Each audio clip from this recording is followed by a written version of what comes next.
یو نوجوان صحابي مدینه منوره کې د انصارونه د هغه د کجورو باغ و خو یتیم هم و.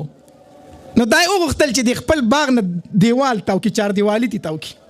نو چې کله د خپل باغ نه چار دیوالي تاوله که نه نو چې کله دیوال به یې نیغو نو د ګاونډي کجوره پکې راتله او چې دغه کجوره یې پرېښودله نو دیوال نیغ نه راته. نو دی په دې ګاونډي پسې لاړو وی دا یوه کجوره ده د دې وجې نه زما دیوال نیغ نه راځي خو که دا کجوره ته مال راکړې که نه په ما یې راخرڅه کړي نو زه به د خپل دیوال نیغ کړم. ملګرو دا ویډیو د الله د رضا لپاره لایک کړئ کمنټ وکړئ چینل سبسکرایب کړئ. نو دا یوه کجوره د یو ډکې د هغې د وجې نه زما ټول دیوال خرابېږي دا مال راکړه. هغه مشر حاجي صاحب او دا مشران هسې هم په دې ونو منو ډېر زیات میني که نه هغوی نه یې در کومه وی راخرڅه به یې راباندې که نه یې در خرڅوم در باندې بس. دغه علاقې صحابي لاړ نبی علیه صلات وسلام لره وی د الله پاکه پیغمبره نبی علیه السلام به په یتیمانانو ډېر زیات خفه کېدو د الله پاکه پیغمبره زما هغه باغ دی زه تې چار دیوالي تاومه خو په منځ کې یوه کجوره راځي یو بوټی راځي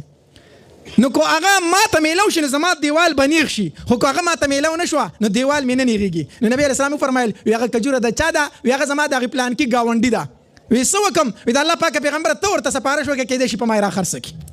نبی علیه السلام یې هغه مشر حاجي صاحب یې راوغوښتو هغه مشر سړی نبی علیه صلات وسلام ورته وفرمایل وی دا یوه کجوره ده دا دله ورکه چې دی پې خپل دیوال نیغ کړي. صحابي ورته څه فرمایي وی د الله پاکه پیغمبره حکم دی او کو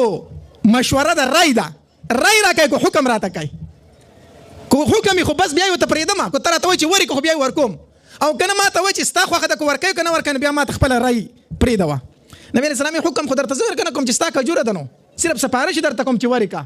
وی د الله پاکه پیغمبره نه یې ورکوم ورله دا کجوره مشران په ونو ډېر میني که نه ورکوم دا کجوره. نبی علیه صلات وسلام ورته وفرمایل وی دا کجوره ورکړه ته دې په بدل کې به الله تعالی په جنت کې کجوره درکړي. د الله پاکه پیغمبره جنت ته خو به زه مسلمان یم که نه وی یوه دې پکې نه که نه جنت ته خو ځم که نه یوه کجوره دې پکې نه خو دا دله نه ورکومه. نبی علیه السلام ښه ستا خوښه ده نو.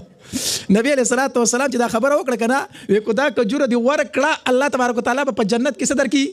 کجوره. صحابه کرامو چې دا خبره واورېده ډېر زیات خواهش پیدا شو چېرې دا څنګه صحابي دی.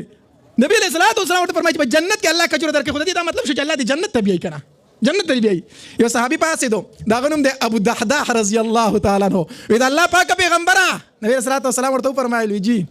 وی دا خبره د ده سره خاص ده که الله به دا کجوره موږ هم په جنت کې راکوي دا صرف د ده سره خاص ده چې دی ورله دا کجوره ورکړي نبی علیه السلام ته د صحابي ته نه الله به ورله په جنت کې کجوره ورکوي که نه دا عامه ده. نبی علیه صلات وسلام ورته وفرمایل د ده سره خاص نه ده که دا کجوره چا د یتیم له ورکړه الله ورله په جنت کې ورکوي چا چې ولهم ورکړه الله ورله په جنت کې کجوره ورکوي.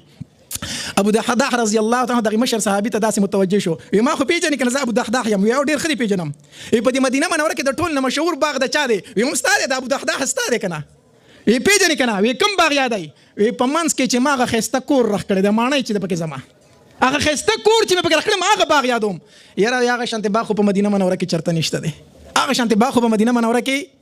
نشته دی. وی خوښ دی وی دغه یوه کجوره ما ته راکړه دغه روغ باغ مې ستا